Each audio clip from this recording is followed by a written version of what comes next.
Everything you've been taught about Stockholm Syndrome is wrong. Modern psychologists quietly debunked it decades ago. But the myth persists because it serves a purpose.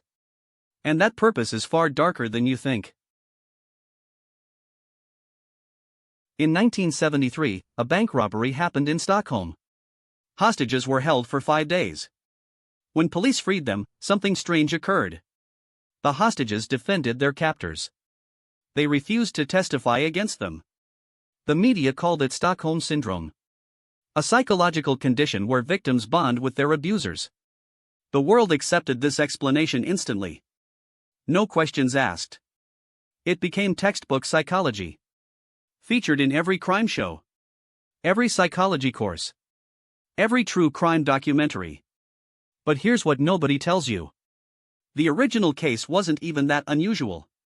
Hostage negotiators had already documented similar patterns. The syndrome wasn't new. It was just given a catchy name. And once a concept gets a name, it becomes real in people's minds. It becomes institutional. It becomes unquestionable. By the 1990s, cracks started forming. Psychologists began examining the actual evidence. They asked hard questions. What if the hostages weren't bonding out of fear? What if they were simply being rational? What if evaluating their captors' humanity was just survival instinct? A team of researchers studied hostage situations across decades. They found something shocking. Most hostages don't develop Stockholm Syndrome. Most don't bond with captors. In fact, the original Stockholm case had very few hostages showing this supposed syndrome. One developed genuine feelings. One remained neutral. The rest were simply cooperative to survive. Psychologists started publishing papers saying this. The condition wasn't a universal trauma response. It wasn't even common. Yet it remained in textbooks. Why?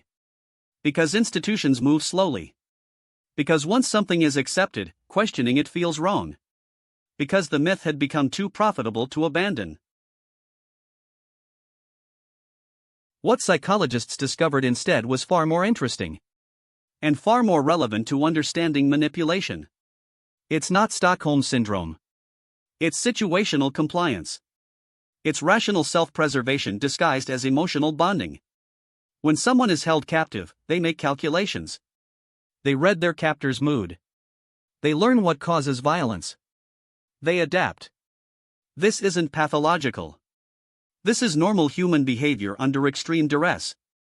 Psychologists found that hostages who survived best were those who assessed their captors accurately. Who predicted behavior. Who understood the power dynamic.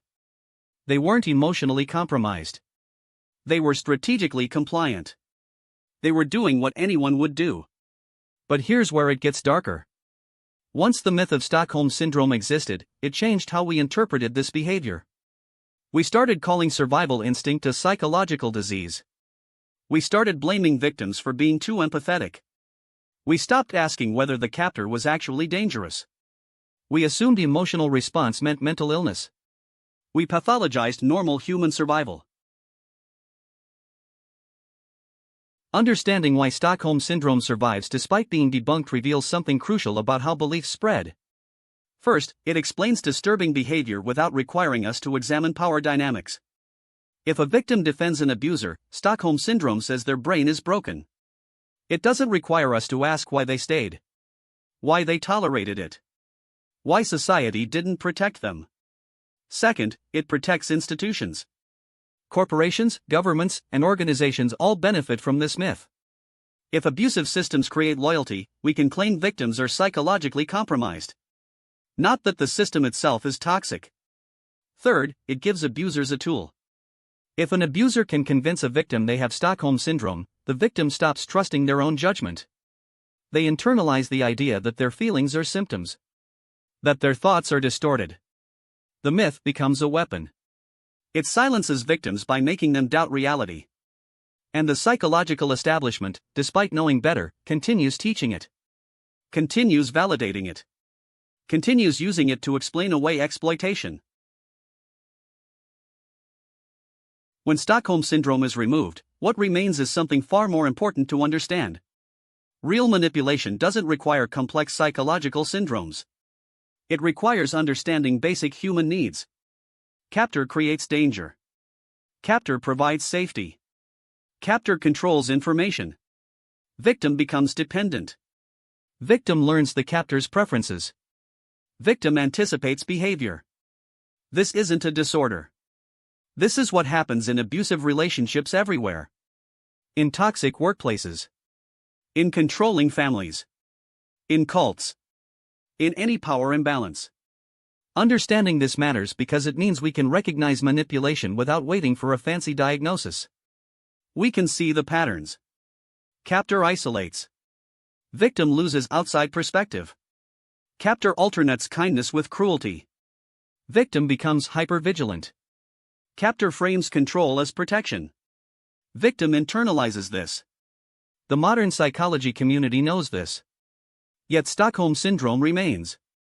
Because naming it as a syndrome lets us treat it as rare. As exceptional. As something that only happens in dramatic hostage situations. But it happens everywhere. And once you see it, you can't unsee it. Stockholm Syndrome isn't real psychology. It's a myth that protects abusers and silences victims. Understanding actual manipulation dynamics is far more valuable. Drop a like if this shifted your perspective. Subscribe for psychology content that goes deeper than textbooks. The free psychology guide is in my bio.